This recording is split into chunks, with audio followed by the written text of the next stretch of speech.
57. Al-Hadid, the iron.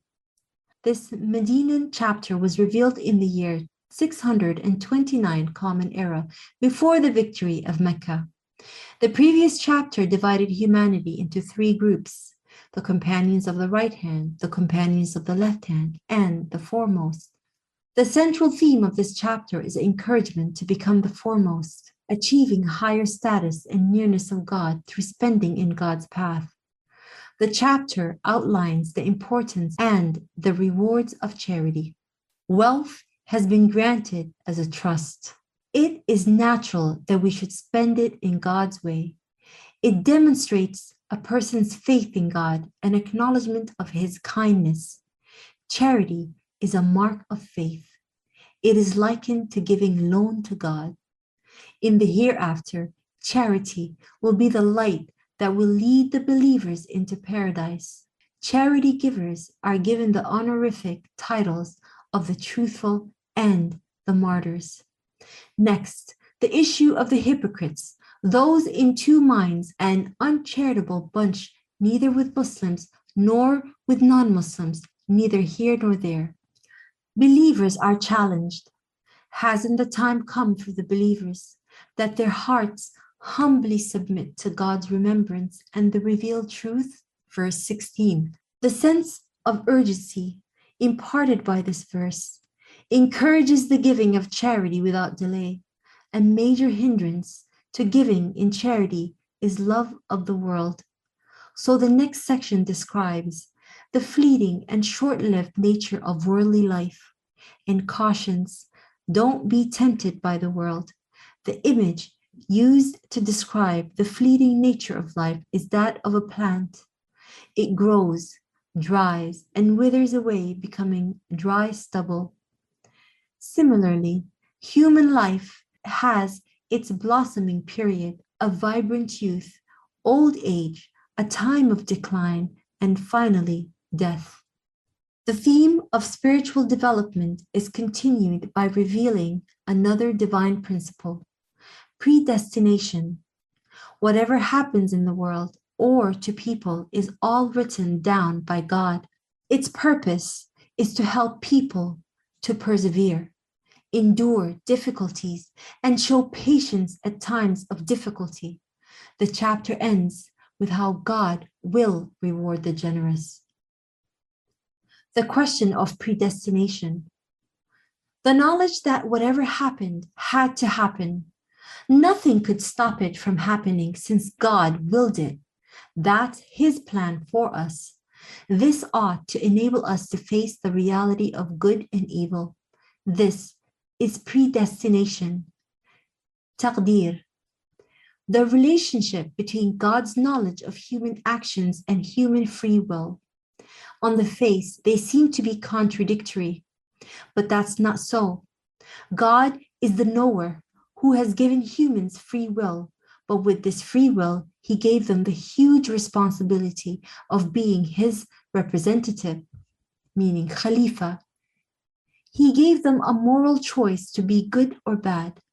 God could have made all good or all bad, but He chose to give us free will, so we become masters of our destiny, so we can choose to do good. This now gives human life a meaning and a purpose. It is a probationary period, preparation to meet the kind Lord. In addition to this moral discretion, He gave us the revelation to enable us to live a good life. Furthermore, He has blessed us with the ability to use natural resources. The best example of this is the iron.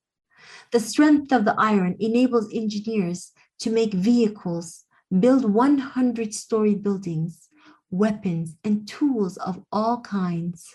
How did the iron come down? Interestingly, the Quran mentioned the scriptures were sent down, anzalna, and so was the iron. Traditional commentators translated this as we made the iron. However, astrophysicists believe that all the elements, including iron, came down from the stars. They are stardust. The Quran's choice of anzalna, we sent down iron, is not accidental. It shows it's from the Lord who created the stars and the universe. Here, the Quran is inviting us to use the spiritual, meaning scripture, and the material, meaning iron, to succeed.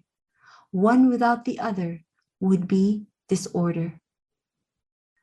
In the name of God, the kind, the caring, all things in the heavens and the earth glorify God, the Almighty, the wise.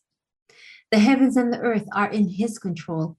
He gives life, death, and has absolute control over all things. He is the first and the last, the evident and the unseen, and the knower of all things. He created heavens and the earth in 6 days, then established Himself on His throne as befits Him. He knows what goes inside the earth and what comes out from it, and what comes down from the sky, and what goes up. He is with you wherever you are, and sees whatever you do. He has the control of the heavens and the earth, and all things will return to God. He extends the night into the day, and the day into the night, so varying the length of day and night. He is the knower of the secrets of the mind.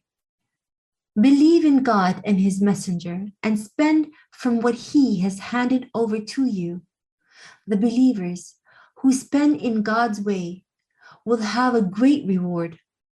What is the matter with you that you don't believe in God when the messenger calls you so that you may believe in your Lord? He has already taken a pledge from you if you are believers.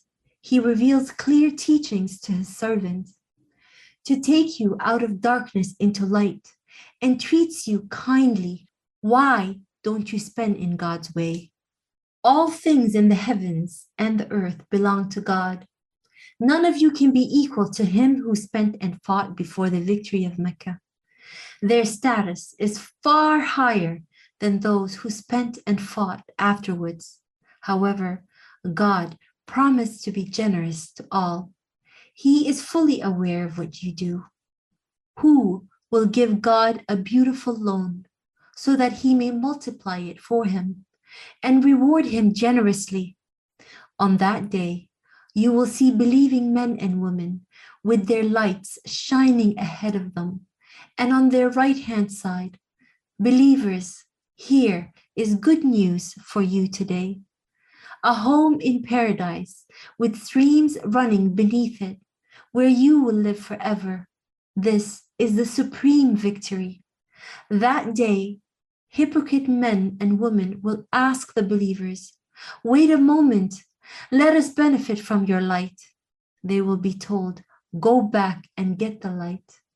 Then a wall with a gate will be put up between the believers and them. Inside the wall is divine benevolence and comfort. Outside is pain and suffering. The hypocrites will then call to the believers, "Weren't we with you?" "Yes, but you succumbed to your temptations. You were hesitant to believe, full of doubts, and you were deceived by false hopes until the divine command came. The deceiver deceived you. Today, no ransom will be accepted from you or from the disbelievers. Your home will be the hellfire. That will be your residence, and a wretched destination. Hasn't the time come for the believers that their hearts submit humbly to God's remembrance and the revealed truth? Don't be like the ancients who were given the scripture, and with the passing of time, their hearts hardened. They were mostly lawbreakers. No, God gave life to earth when it was lifeless. That's how we explain for you the signs so you may understand. Men and women who gave charity as a beautiful loan to God will have it multiplied for them and will be generously rewarded by God. The believers in God and his messenger are the truthful and the martyrs in the sight of God. They will have a special reward and a light. The deniers of our scripture are the people of hell. You should know the worldly life is a sport and an amusement, an attraction, showing off among yourselves and wanting more wealth and children. The rain is an illustration of it. The farmer delights in the rapid growth of his crops. Then they dry and he sees them turning yellow, then turn into dry stubble. In the hereafter, there will be severe punishment for the disbelievers, but for the believers, forgiveness and his divine pleasure. The life of this world is a provision that deceives. Therefore, compete with each other for your Lord's forgiveness and paradise. Its breadth is like the breadth of the heavens and the earth, prepared for the believers of God and his messengers. That's God's grace. He gives it to who he pleases, and God is the most gracious. Any disaster on earth or to yourselves is written down before it happens. This is easy for God.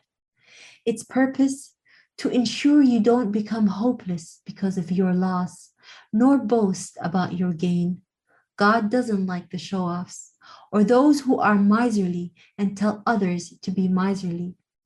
If anyone turns away, remember God is self-sufficient, deserving of all praise. We sent our messengers with clear proofs, the book and scales of justice, so people may establish justice. We sent down iron, a strong metal with many benefits for people, to see who uses this to help God and his messengers without seeing him. Indeed, God is the strong, almighty. We sent Noah and Abraham and blessed their children with prophethood and the book. Some of them were guided, but most were lawbreakers. We sent more messengers in their footsteps, including Jesus, son of Mary, to whom we gave the gospel. We filled his followers' hearts with compassion, and they invented self-denial, which we hadn't prescribed for them. They invented this to seek God's pleasure, but failed to fulfill its requirements. Those who believed, we rewarded them, but many were lawbreakers. Believers, be mindful of God and believe in his messenger. So you are given a double share of his kindness. He will offer you a light to walk in and forgiveness. God is the forgiving, the caring. Let the people of the book know they don't control God's grace. That's in God's hand. He gives it to anyone he wants. God's grace is vast.